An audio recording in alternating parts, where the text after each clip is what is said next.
Hey everyone, welcome to यचना science classes. My name Ankit Dikshit. आज की इस वीडियो का जो टॉपिक होगा वो होगा Bohr model of hydrogen atom की। जो बोहर थे, नील बोहर, उन्होंने एटम की स्टेबिलिटी के बारे में अच्छे से एक्सप्लेन किया था। रदरफोर्ड क्या है उसको ये एक्सप्लेन नहीं कर पाया था। रदरफोर्ड के अकॉर्डिंग क्या था कि जो इलेक्ट्रॉन थे वो न्यूक्लियस के चारों तरफ घूमेंगे। जैसे डायग्राम बनाया है रदरफोर्ड का, जो ये इलेक्ट्रॉन क्या है न्यूक्लियस के चारों तरफ घूमेगा तो अपने अंदर से क्या करेगा, एनर्जी रेडिएट करता है, लूज करता है। तो एक फाइनल स्टेज ऐसी आएगी कि जो इलेक्ट्रॉन होगा वो फाइनली कहाँ चला जाएगा, न्यूक्लियस के अंदर चला जाएगा। ठीक है, जब फाइनली न्यूक्लियस के अंदर चला जाएगा तो इसके अंदर क्या है, कोई इलेक्ट्रॉन नहीं होना चाहिए था, लेकिन इलेक्ट्रॉन तो हमें मिलता है, तभी तो एटम एग्जिस्ट करता है ना। जब इलेक्ट्रॉन होगा तभी एटम क्या करेगा, एग्जिस्ट करेगा। तो ये क्या था, लिमिटेशन थी किसकी, रदरफोर्ड की। ठीक है, जो इलेक्ट्रॉन है ये देखो बहुत सारे ऑर्बिट हैं, ये तो इसके अकॉर्डिंग तो है ना, लेकिन बोहर के अकॉर्डिंग जो इलेक्ट्रॉन जब रिवॉल्व करते हैं न्यूक्लियस के चारों तरफ, वो एक स्पेशल टाइप के ऑर्बिट में रिवॉल्व करते हैं, फिक्स होते हैं वो ऑर्बिट। ठीक है, जैसे सन के चारों तरफ प्लैनेट होते हैं ठीक है, वो क्या करते हैं, मूव करते हैं, रिवॉल्व करते हैं चारों तरफ, सन के चारों तरफ, और हर एक का पाथ क्या होता है, फिक्स होता है। तो ऐसे ही क्या है, बोहर ने आइडिया लगाया कि जब इलेक्ट्रॉन है वो भी क्या करेंगे, एक स्पेशल टाइप के ऑर्बिट में एग्जिस्ट करते हैं। ठीक है, जिनको हम बोलते हैं, हम स्टेशनरी ऑर्बिट बोलते हैं। ठीक है, अब वो जो ऑर्बिट आएंगे उनकी जो डिस्टेंस आएगी कहाँ से, न्यूक्लियस से, वो भी क्या आती है, हर एक की फिक्स आती है। मीनिंग हम क्या निकालेंगे, आज का टॉपिक में हम निकालेंगे कि जो इलेक्ट्रॉन है वो न्यूक्लियस के चारों तरफ घूमेगा तो उसकी डिस्टेंस न्यूक्लियस से कितनी आएगी, अलग अलग ऑर्बिट में घूमेगा। जब वो उस ऑर्बिट में घूमेगा तो उसकी वेलोसिटी भी आएगी इलेक्ट्रॉन की, वो निकालेंगे। ठीक है, जब वो घूमेगा वेलोसिटी भी है, उसका मास भी है, तो उसके पास एनर्जी आएगी, तो उसका एक्सप्रेशन भी हम निकालेंगे आज के इस टॉपिक में। ठीक है, ओके। तो Bohr model of hydrogen atom start करते हैं हम। Bohr model of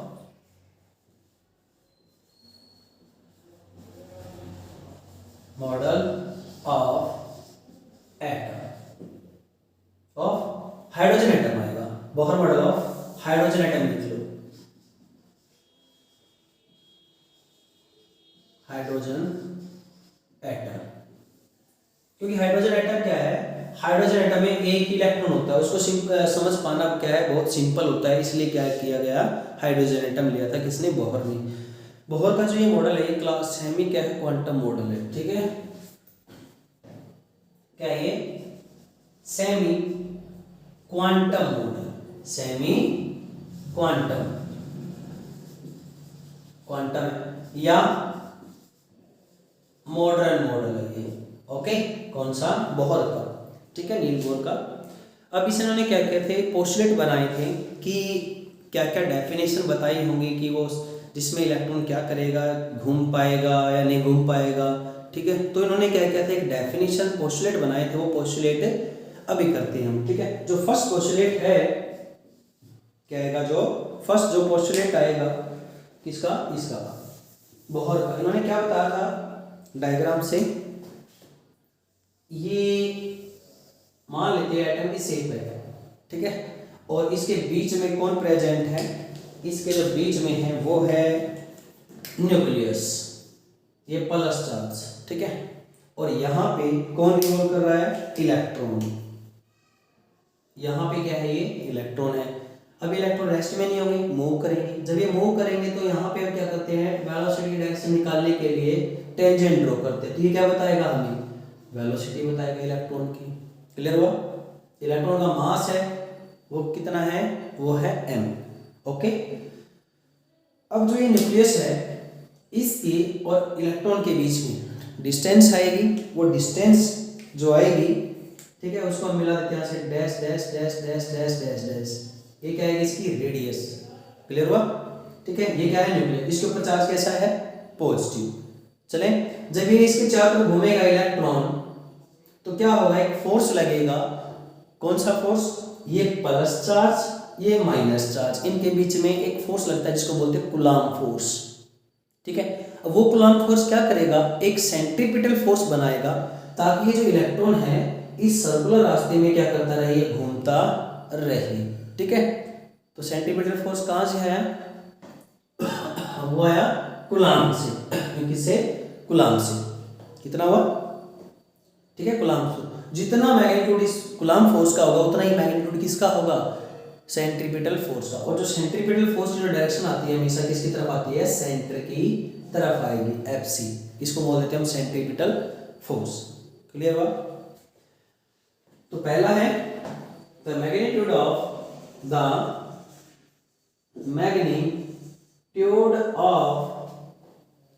Coulomb force, the magnitude of Coulomb force is equal to the centripetal force। किसके बराबर आएगा? सेंट्रीपिटल फोर्स के बराबर आएगा। ठीक है, तो अब सेंट्रीपिटल फोर्स क्या होता है? mv²/r होता है। और जो कूलाम्ब फॉर्मूला होता है कूलाम्ब फोर्स का 1/4πε0। अब ध्यान से सुनो, Q1 Q2 दो जो चार्ज होते हैं उनके मैग्नीट्यूड का होता है। तो यहाँ पे कितना चार्ज इसके ऊपर? Plus Ze, Z atomic number है, और इसका क्या है? चार्ज E है, नेगेटिव होता है इलेक्ट्रॉन के ऊपर, लेकिन हम क्या लेके चलेंगे? मैग्नीट्यूड लेके चलेंगे। मैग्नीट्यूड कैसा आएगा? पॉजिटिव आएगा। तो यहाँ पे आएगा Ze मल्टीप्लाई में E, और डिस्टेंस कितनी है दोनों के बीच की? r²। क्लियर हुआ? ठीक है, यहाँ पे जो ये 1/4πε0 है इसकी जो वैल्यू है हम क्या लेके चल पड़ेंगे? यहाँ पे K। क्या ले लेंगे? K। mv²/r is equal to K E into E का स्क्वायर। ठीक है, यह जहां पे K क्या है? 1/4πε0। ये क्वेश्चन नंबर क्या दे दिया हमने? 1। ओके, अब हमने क्या किया था?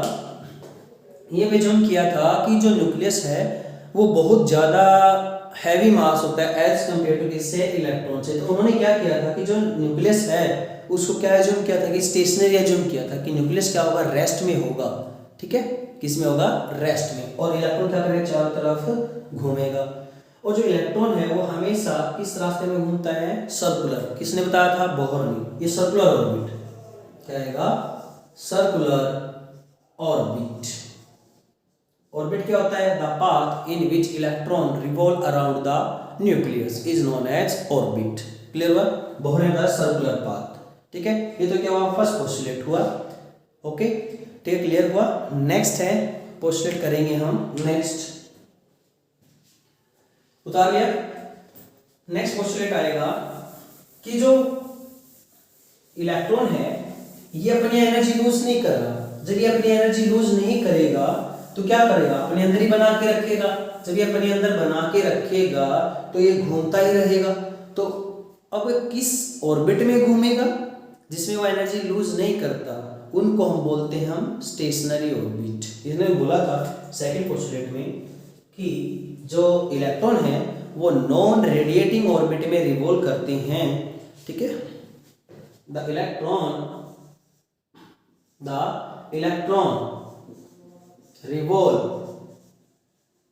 around the nucleus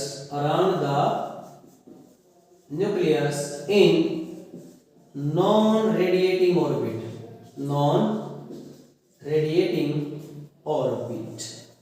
में क्या करेंगे? वो घूमेंगे। ठीक है, या स्टेशनरी ऑर्बिट। इनका नाम क्या है? नॉन रेडिएटिंग ऑर्बिट का दूसरा नाम लिख देंगे हम स्टेशनरी। कौन सा ऑर्बिट है? Stationery orbit. ओके, कौन सा? Stationery orbit. अब स्टेशनरी का मतलब आप तो कहोगे कि रेस्ट में आएगा इलेक्ट्रॉन। नहीं, इलेक्ट्रॉन रेस्ट में नहीं आएगा। ठीक है, वो घूमता ही रहेगा, लेकिन अपने अंदर से वो क्या है? एनर्जी का लूज नहीं करेगा और हमेशा उसी ऑर्बिट में ही वो एग्जिस्ट करेगा। उन्हीं को क्या बोलते हैं हम? नॉन रेडिएटिंग ऑर्बिट या स्टेशनरी ऑर्बिट। क्लियर हुआ? ओके, नेक्स्ट है। अब ये स्टेशनरी ऑर्बिट आए कहाँ से? कुछ ना कुछ कंडीशन तो बताई होगी ना कि स्टेशनरी ऑर्बिट कैसे होंगे, है ना? एक पर्टिकुलर कंडीशन तो बताई होगी। तो वो कंडीशन करते हैं हम। कंडीशन किसकी? ठीक है, स्टेशनरी ऑर्बिट की कंडीशन क्या करेंगे? कंडीशन। अब जो कंडीशन है, इन्होंने ये बताया था बोहर ने कि इलेक्ट्रॉन उन ऑर्बिट में रिवॉल्व करेंगे जिनकी एंगुलर मोमेंटम क्या होगी, h बाय में 2 पाई होगी, इंटीजर मल्टीपल होगी h बाय में 2 पाई। ठीक है, क्या कहता है कंडीशन, इलेक्ट्रॉन कंडीशन है the stationery orbit orbital orbit, ऐसे बोल सकते हो। ठीक है, तो ये आएगा the orbit in which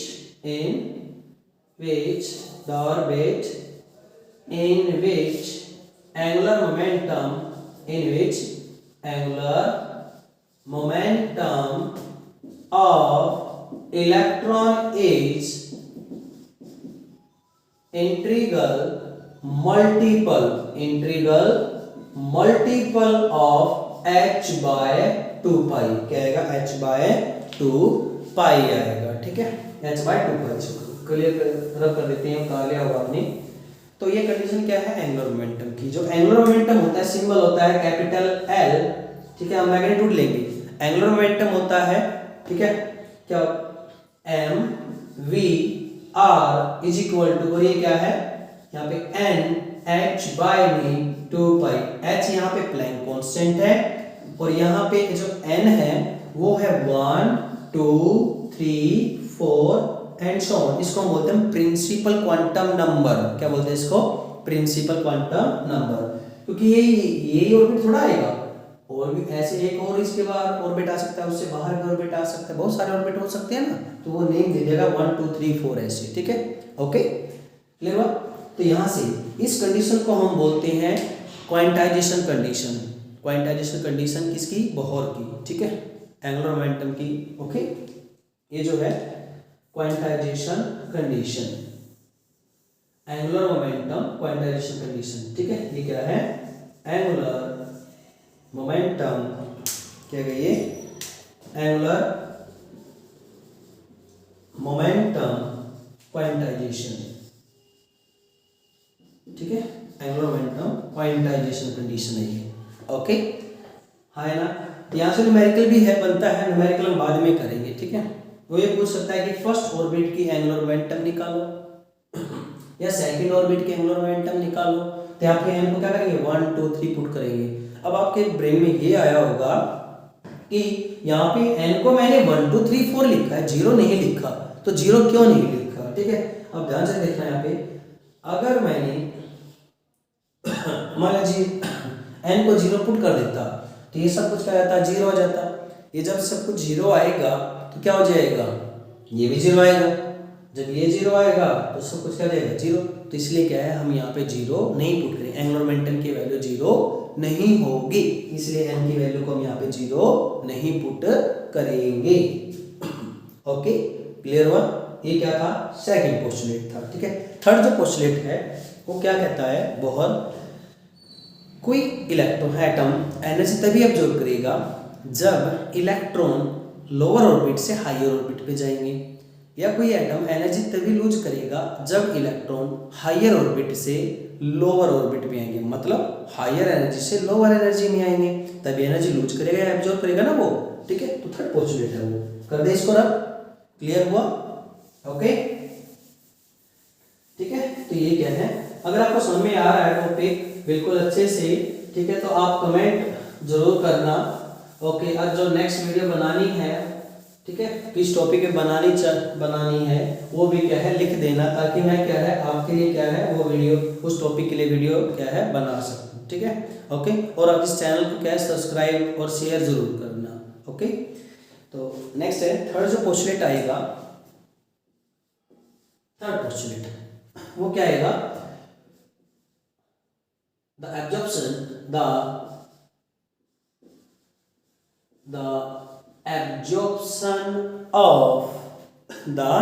absorption of energy take place when electron jump from lower jump from lower orbit to higher orbit, to higher orbit. Lower orbit का मतलब लो एनर्जी से हायर एनर्जी पे जाएंगे, ठीक है। डायग्राम में ये बना लेते हैं। ये क्या है, फर्स्ट वाला है E1 नीचे वाला, और ये क्या है E2 है।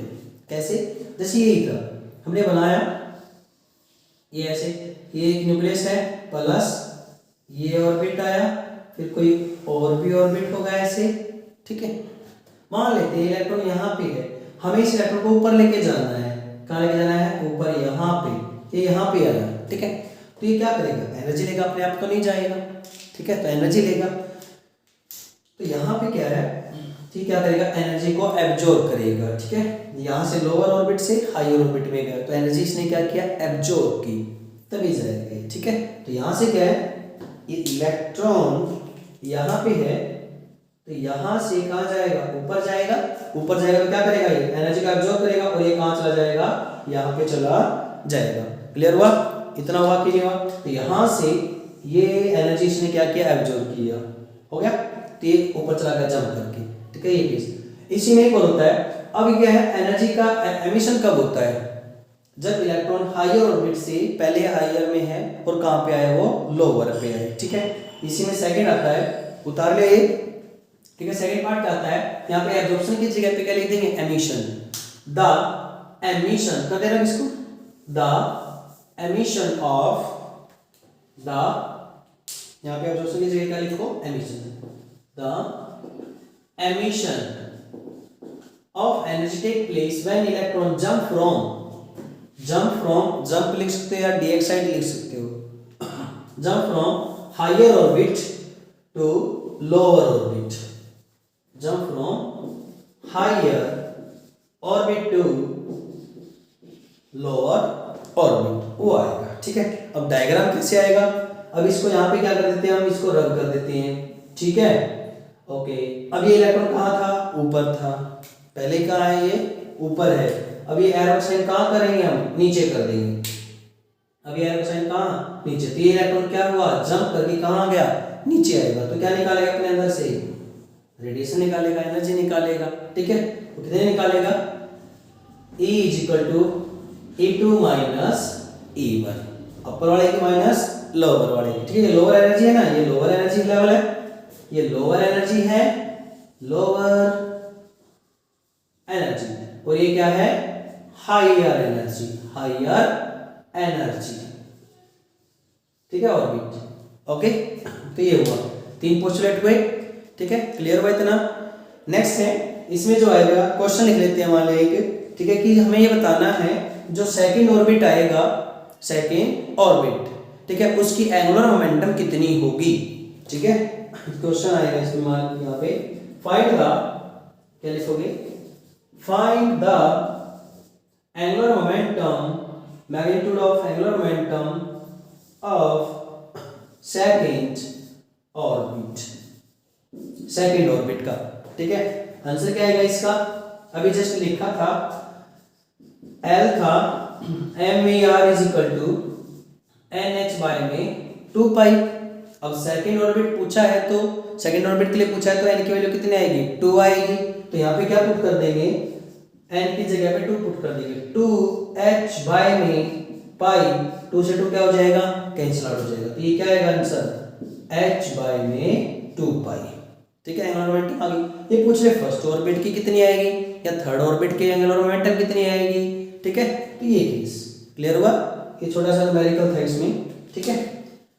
पोस्टुलेट तो आपको क्लियर हो गए होंगे, आई थिंक सो, ठीक है। नेक्स्ट अब हम करेंगे कि जो इलेक्ट्रॉन है इसकी जो न्यूक्लियस से कितनी डिस्टेंस दूर होगा, जो सेकंड ऑर्बिट बनेगा वो कितनी डिस्टेंस दूर होगा, हम रेडियस निकालेंगे, ठीक है। जब उस ऑर्बिट में रिवॉल्व करेगा तो उसकी वेलोसिटी भी निकालेंगे, कितनी आएगी वेलोसिटी, फिर क्या करेंगे, हम उसकी एनर्जी निकालेंगे। क्लियर हुआ, ओके। तो अब हम करते हैं, जो रेडियस निकालेंगे इसकी, इनकी जो ये स्टेशनरी ऑर्बिट थे ना, उनकी क्या निकालेंगे, हम रेडियस निकालेंगे। कर दे डायग्राम पूरा, ओके। इस डायग्राम को दोबारा से बना लेंगे, ठीक है, बनाने में कुछ नहीं, 1 मिनट लगेगी। तो इससे पहले अगर कोई भी आपको टॉपिक है, प्रीवियस टॉपिक समझना है तो क्या है, मैं जो लिंक्स क्या है उसमें ऐड कर दूंगा नीचे, ठीक है। वहां से क्या आप वहां पे उस वीडियो पे आप जा सकते हो, प्रीवियस वीडियो पे, ठीक है। ओके, तो नेक्स्ट आता है रेडियई। क्या आएगा? रेडियई, ठीक है। फर्स्ट अब आएगा रेडियई, ठीक है। और रेडियई ऑफ, सिंपल ले लो रेडियई, रेडियई ऑफ ऑर्बिट।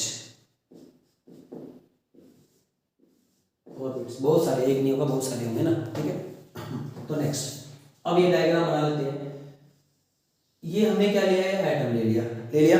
उसके बीच में क्या है? मान लिया यहाँ पे क्या है? ये प्लस, और न्यूक्लियस के ऊपर चार्ज कितना है? जेड ही है, ठीक है। और ये इलेक्ट्रॉन यहाँ पे है, क्या पता वो दूसरे ऑर्बिट में हो, यहाँ पे भी हो सकता है। इलेक्ट्रॉन जरूर थोड़ा है कि इसी में हो, वो मान लिया क्या है? दूसरे ऑर्बिट में घूम रहा है, आगे और में घूम रहा है। एक अच्छे से एक सर्कल सा बना दो, ये अच्छे से सर्कल नहीं बना तो ये ऐसे, ठीक है। तो ये क्या है? कोई इलेक्ट्रॉन यहाँ पे भी हो सकता है, डिफरेंट ऑर्बिट में हो सकते हैं। तो अब हमने क्या किया? इसको dash dash dash dash dash मिला दिया, ये आ गया आर, ठीक है। ओके, अभी लिखा था हमने सबसे पहला पोस्टुलेट लिखा था, क्या था कि जो सेंट्रीपिटल फोर्स है वो किसके बराबर है? सेंट्रीपिटल फोर्स किसके बराबर था? कूलम्ब फोर्स के बराबर है, वहां से फॉर्मूला, ठीक है। M v square by r, आगे क्या आएगा? Is equal to 1/4 by epsilon nought z e square by में आर का स्क्वायर था। इसकी वैल्यू हमने क्या लिखी थी? यहाँ पे के लिखा था, ठीक है। क्या लिखा था? के। M v square by r is equal to k, छोटा के है, स्मॉल के है, तो यहां से क्या आएगा? 21। ओके, नेक्स्ट एक और इक्वेशन थी अभी, m v r is equal to n h by में 2 पाई, ठीक है। इक्वेशन नंबर क्या थी? 2 ले ली हमने, क्लियर हुआ? माला 2 नहीं है, यहां से देखो हमें क्या निकालना है? रेडियस निकालना है, तो हमें वेलोसिटी नहीं चाहिए, तो हम क्या करें? यहां से वेलोसिटी निकाल लेते हैं, ठीक है। वेलोसिटी निकालने के बाद इसकी वैल्यू कहां पुट कर देते हैं? यहां पे हम इसको पुट कर देंगे, ठीक है। क्या कर देंगे? यहां पे पुट कर देंगे, करे पुट। देखो यहां से वेलोसिटी क्या आएगी? सेकंड इक्वेशन से यहां से v इज इक्वल टू क्या आएगा? v आएगा nh बाय में 2 पाई, m भी नीचे आ जाएगा और r भी कहां जाएगा? नीचे, ठीक है। अब इस वैल्यू को कहां पुट कर देंगे? यहां पे, इसमें फर्स्ट वाले में पुट कर देंगे। कहां गई फर्स्ट? ये रही, यहां पे हम क्या कर देंगे? इसको पुट कर देंगे, ठीक है। क्लियर हुआ? तो पुट करने के बाद क्या आएगी हमारी वैल्यू? पुट करेंगे तो ये आएगा m बाय में r v का स्क्वायर, मतलब n h बाय में 2 पाई m r, ठीक है, इसका whole square is equal to k z e square by में r स्क्वायर। क्लियर हो? ठीक है, उतार ले यहां तक, ठीक है। ऊपर वाले को रद्द कर दे, डायग्राम को बाद में बना लेंगे, रद्द कर देते हैं एक बार, ठीक है। इसको भी कर देते हैं, हमारा टॉपिक हो गया है यहां से, इसको भी कर दिया। तो ये वैल्यू क्या आएगी? इसको सॉल्व करेंगे तो क्या आएगा? m बाय में r मल्टीप्लाई, इसका स्क्वायर करोगे n square h square 4 pi square, ये क्या आएगा? m का स्क्वायर, और यहाँ पे क्या बचा? r का स्क्वायर इज इक्वल टू, ये क्या है? k z e square bye r square, ठीक है। इस r स्क्वायर से r से कट गया, इस एक m से एक m कट गया। ये r कहाँ है? नीचे है, इसको हटा देते हैं, कट गया। यहां से ये कट गया, यहां से ये कट गया, यहां से ये कट गया, ठीक है। क्लियर हुआ? हमें तो r चाहिए ना, तो ये r कहाँ है? डिवाइड में है ना, तो इसको कहाँ ले जाएंगे? इधर, और इसको कहाँ ले आएंगे? नीचे। तो ये क्या बनेगा? ये आएगा n square h square 4 pi square m के को नीचे ले आओ z e का स्क्वायर, ठीक है। क्लियर हुआ? और ये क्या चला गया? r उधर चला गया, तो इसको हम कहाँ लिख देंगे? ऊपर लिख देंगे r। अब n की वैल्यू 1 हो गई, 2 हो गई, 3 हो गई, 4 हो गई, तो इसलिए जरा लिख देंगे यहाँ पे r एन। ये फॉर्मूला किसका आया? रेडियस का फॉर्मूला आ गया, ठीक है, इसका आ गया रेडियस का, यहाँ से ये फॉर्मूला। ओके, माला से पहना दो इसको फोटो फ्रेम में जैसे आप करते हो, ठीक है, माला पहनाओ बिल्कुल इसको अच्छे से मस्त लगेगा, ठीक है। वो कुछ नहीं दिखाई देगा आपको नोटबुक में, एक चीज दिखाई देगी, वो भी क्या? ये फॉर्मूला दिखाई देगा, और हमें यही चाहिए, हमें और कुछ थोड़ा चाहिए, फॉर्मूला ही चाहिए ना हमें, ठीक है। तो ये क्या है? Rn equal to n square h square 4 pi square m k z e square. Clear हुआ? ओके, नेक्स्ट क्या है? अब इसमें हमें क्या निकालना है?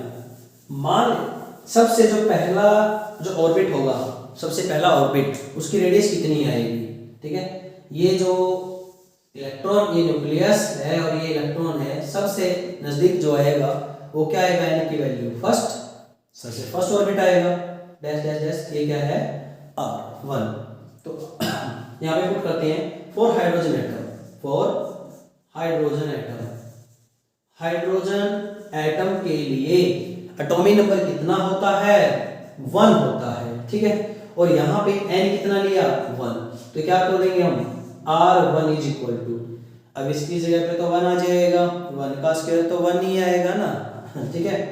तो यहाँ से क्या जाएगा? 1 का स्क्वायर 1, h है प्लैंक कांस्टेंट, m है मास ऑफ इलेक्ट्रॉन, k की वैल्यू भी पता है आपको, z की वैल्यू क्या होगी? 1 होगी, ठीक है। अभी मान लिया हम पुट नहीं कर रहे, मान लिया Rn नहीं लिख रहे, अभी देखो n square h square by में 4 पाई स्क्वायर m के, z की वैल्यू पुट कर देते हैं इसमें 1 t आ गया, ठीक है। जब हम सारी इन वैल्यू को इसमें, h की वैल्यू होती है 6.626 10 की पावर माइनस 34 जूल सेकंड, ठीक है।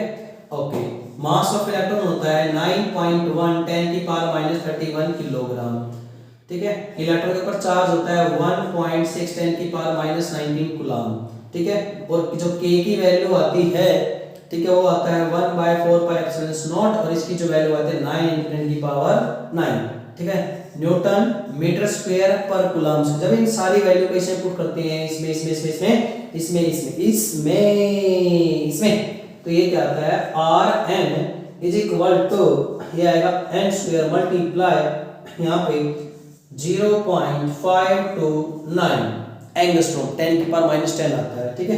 क्या आएगा? एंगस्ट्रॉम 10 की पावर माइनस 10। क्लियर हुआ? ठीक है। तो ये किसके लिए? हाइड्रोजन के लिए करें हम, क्योंकि जेड की वैल्यू क्या आती है? 1 होती है हाइड्रोजन के लिए। ओके, तो यहाँ से क्या हुआ? आपको ये वैल्यू याद रहे ना रहे, एच की वैल्यू इतना सारा, लेकिन जस्ट आप ये याद जरूर रहना चाहिए फॉर्मूला और ये, ठीक है। तो यहाँ पे जो आएगा इसके बाद नेक्स्ट, तो अब हम क्या करेंगे? सबसे पहला जो ऑर्बिट होगा, सबसे पहला ऑर्बिट, ठीक है, उसकी value n is equal to 1, तो ये क्या आएगा? R1 इज इक्वल टू, यहाँ से क्या आएगा? 1 पुट करोगे, 1 का स्क्वायर मल्टीप्लाई में 0.529, तो क्या आएगा? ये तो आएगा 0.529 एंगस्ट्रॉम। इसी को हम बोल देंगे बोहर रेडियस ए नोट, जो सबसे पहले नजदीक, ठीक है। इलेक्ट्रॉन जो है न्यूक्लियस से कितना नजदीक हो सकता है? 0.529 एंगस्ट्रॉम हो सकता है, उससे और नजदीक नहीं हो सकता, ठीक है। हाइड्रोजन के लिए इतना हुआ कि नहीं हुआ? तो फर्स्ट ऑर्बिट का था, ठीक है। और ये पूछता है find the radii for second orbit, किसके लिए? सेकंड ऑर्बिट के लिए क्या निकालो? रेडियस निकालो। तो कहाँ गया फॉर्मूला? ये रहा यहाँ पे, ठीक है, ये वाला फॉर्मूला। ओके, कौन सा? यहाँ पे ये वाला फॉर्मूला इंपॉर्टेंट है, अब इसमें पुट करते जाओ, ठीक है, सभी की वैल्यू आ जाएगी निकल के। ओके, हाइड्रोजन के लिए सेकंड ऑर्बिट के लिए n कितना आएगा? 2 आएगा। जब n 2 आया तो R2 कितना आएगा? 2 का स्क्वायर आएगा मल्टीप्लाई में 0.529, 2 2 जा 4, 0.529 मल्टीप्लाई करो, तो ये किसकी वैल्यू आएगी? ठीक है, सेकंड ऑर्बिट की। अगर ये पूछता है थर्ड ऑर्बिट का, किसके लिए? थर्ड ऑर्बिट के लिए पूछेगा तो क्या कर दोगे? 3 यहाँ पे क्या जाएगा? 3 का स्क्वायर, तो क्या आएगा? 9 मल्टीप्लाई दिस, तो ये क्या होगा? थर्ड ऑर्बिट के लिए, एंड सो ऑन। तो इससे ये पता लगा जो रेडियस आएगी वो किसके डायरेक्टली प्रोपोर्शनल होगी? n स्क्वायर के। और एटॉमिक नंबर तो z तो है ही, मान लो हाइड्रोजन के लिए हम फिक्स है कि z 1 हो गया, तो ये किसके डायरेक्टली आएगा? n का स्क्वायर, ठीक है। क्लियर हुआ? रब कर दें इसको यहाँ से, तो यहाँ पे जो आएगा तो इसमें वैल्यू, ठीक है। तो यहां से जो फाइनल आएगा ये आर एन डायरेक्टली प्रोपोर्शनल आएगा एन का स्क्वायर, और यहां से क्या आएगा जेड। जेड मतलब एटॉमिक नंबर, ठीक है। यहां से ये फॉर्मूला आ गया, ये यहां से, ठीक है। ये एटॉमिक नंबर इंक्रीज होगा तो रेडियस क्या करेगी, डिक्रीज। अगर हम न्यूक्लियस से दूर होते जाएंगे तो रेडियस क्या होती जाएगी, एकदम से बढ़ती चली जाएगी, एकदम से बढ़ती जाएगी, ठीक है। क्या होती जाएगी, एकदम से क्या होती जाएगी, बढ़ती चली जाएगी। ग्राफ आता है इसमें, यहाँ पे ये जो आएगा आर एन और ये क्या है एन, ठीक है। यहाँ पे क्या आएगा एन, जैसे एन बढ़ेगा तो इसकी क्या आएगी ग्राफ, रेडियस क्या होती जाएगी, एकदम से बढ़ेगी, बहुत ज़्यादा बढ़ेगी, ठीक है, इंक्रीज ज़्यादा हो जाएगी। ऐसे ग्राफ कैसे आएगा, ऐसे करेगा, लाइक दैट ऑफ, ठीक है, पैराबोला की तरह कुछ बात, ठीक है। एकदम से क्या करेगा, इंक्रीज करेगा, क्योंकि स्क्वायर है, ठीक है। तो 1, फिर 2 का स्क्वायर 4, फिर 3 का स्क्वायर 9। तो ये कैसे रेशो में इंक्रीज होती है रेडियस, जो रेडियस होती है वो 1 2, जो आर रेशो ये क्या आएगा 1 4 9, एकदम से इंक्रीज होती है रेडियस, ठीक है। क्लियर हुआ कि नहीं हुआ, चले कि चले। ये टॉपिक किसका था, रेडियस का, ठीक है। अब हमारी क्या बची, वेलोसिटी बची और एनर्जी, उसको हम क्या करेंगे, नेक्स्ट वीडियो में करेंगे, ठीक है। ओके, तो आप क्या करना, share subscribe my channel for upcoming video, ठीक है। अगर आपको टॉपिक समझ में आ रहे हैं अच्छे से तो आप कमेंट बॉक्स में जरूर डालना। Thank you for this kind, okay.